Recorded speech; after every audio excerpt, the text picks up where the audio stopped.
sini saya akan menjelaskan mengenai sistem ekonomi Pancasila. Sistem ekonomi Pancasila adalah sistem ekonomi yang menggabungkan mekanisme pasar dengan peran pemerintah, serta berlandaskan pada nilai-nilai Pancasila. Tujuan utamanya bukan untuk keuntungan pribadi atau segelintir orang, melainkan untuk mencapai kesejahteraan bersama. Ekonomi dijalankan berdasarkan semangat kebersamaan dan kekeluargaan. Dan yang kedua ada partisipasi rakyat, yaitu semua warga negara diberi kesempatan yang sama untuk berusaha dan berkembang. Serta sistem ekonomi Pancasila juga memiliki beberapa ciri-ciri. Yang pertama yaitu ketuhanan, yang artinya ekonomi harus beretika dan bermoral. Dan yang kedua ada kemanusiaan, yang artinya harus adil dan tidak menindas siapapun. Dan yang ketiga ada persatuan, yaitu artinya menjunjung kerjasama dan kekeluargaan. Dan yang keempat ada kerakyatan, yaitu bersifat demokratik dan melibatkan rakyat untuk mengambil keputusan. Dan yang kelima ada keadilan sosial, yang artinya adalah ditujukan untuk kesejahteraan semua, bukan hanya untuk segelintir orang. Jadi di sini saya akan menjelaskan mengenai gambar di sini. Jadi gambar di sini itu foto pasar ini mencerminkan nilai-nilai Pancasila dalam praktik ekonomi rakyat. Disinilah semangat kerakyatan, kemanusiaan, dan keadilan sosial benar-benar terlihat nyata. Jadi yang dapat saya simpulkan adalah sistem ini menjaga agar perekonomian tidak dikuasai oleh pihak tertentu saja, tetapi tetap memberikan kebebasan kepada masyarakat untuk berkembang secara adil. Baiklah, sampai sini saja yang dapat saya sampaikan mengenai sistem ekonomi Pancasila.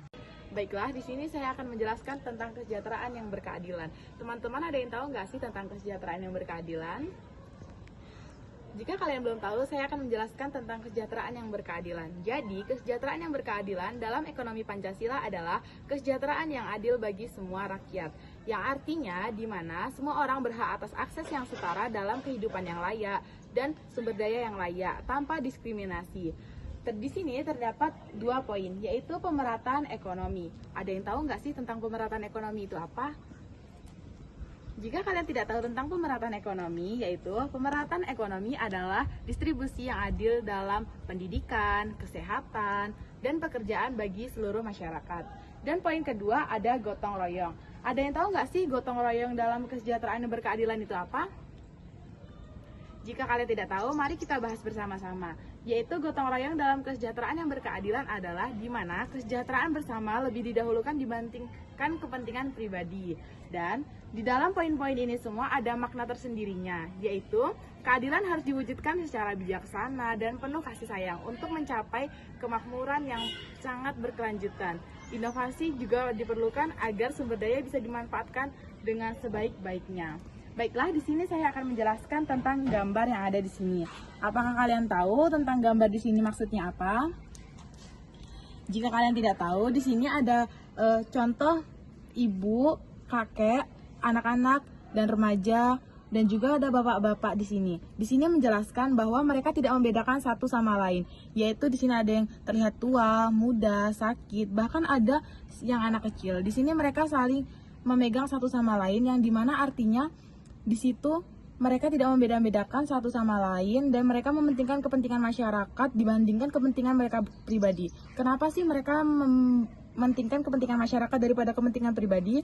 Karena jika mereka mementingkan kepentingan pribadi, mereka tidak akan mau saling bergandengan tangan. Karena di sini ada yang sehat, ada yang sudah tua, dan juga ada yang sudah masih muda, ada yang sakit. Namun di sini mereka tidak seperti itu. Mereka tetap saling menjaga satu sama lain agar kesejahteraan berjalan dengan lancar. Mereka saling membahu dan saling berpegangan tangan untuk membangun kesejahteraan yang berkeadilan. Mungkin cukup itu yang dapat saya presentasikan. Maaf jika ada salah kata atau kurangnya. Ekonomi Pancasila adalah sistem ekonomi yang berlandaskan pada nilai-nilai Pancasila, terutama pada nilai hal gotong royong, keadilan sosial, dan kesejahteraan bersama.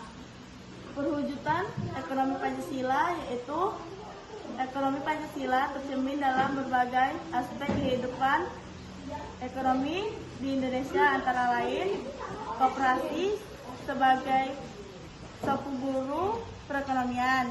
Koperasi berasaskan kekeluargaan dan gotong royong membantu meningkatkan kesejahteraan anggota, dan masyarakat. Badan usaha milik negara BUMN yang berperan dalam mengelola sektor-sektor strategis untuk kepentingan rakyat, bukan hanya mencari keuntungan. Ekonomi keadilan, pemerintah mengatur prostitusi kekayaan agar tidak ada kepentingan sosial yang terlalu besar. Makna gotong royong adalah kerjasama dalam menyelesaikan tugas atau masalah secara bersama, mencerminkan kebersamaan, solidaritas, dan persatuan. 1. Prinsip utama kesadaran kolektif. Bekerja sama lebih efektif daripada usaha individu. Nilai moral, peduli, mengutamakan kepentingan bersama, dan menjaga harmoni sosial. Meski zaman berubah, gotong royong tetap relevan dalam berbagai aspek kehidupan seperti pembangunan, pendidikan, dan penanggulangan bencana. Nilai-nilainya sejalan dengan Pancasila, menjadikan pilar penting dalam kehidupan bermasyarakat yang inklusif. Berdikari dalam perekonomian, kemandirian ekonomi adalah kunci ekonomi Pancasila. Dengan semangat gotong royong dan pemanfaatan sumber daya sendiri. Prinsip utamanya ialah kemandirian nasional, tidak bergantung pada pihak lain, pemberdayaan ekonomi rakyat, mengelola sumber daya secara mandiri. Salah satu cara mencapainya adalah melalui koperasi yang kuat dan transparan dengan teknologi pengelolaan yang baik. Koperasi bisa menjadi penggerakan ekonomi yang efisien, adil, dan berdaya.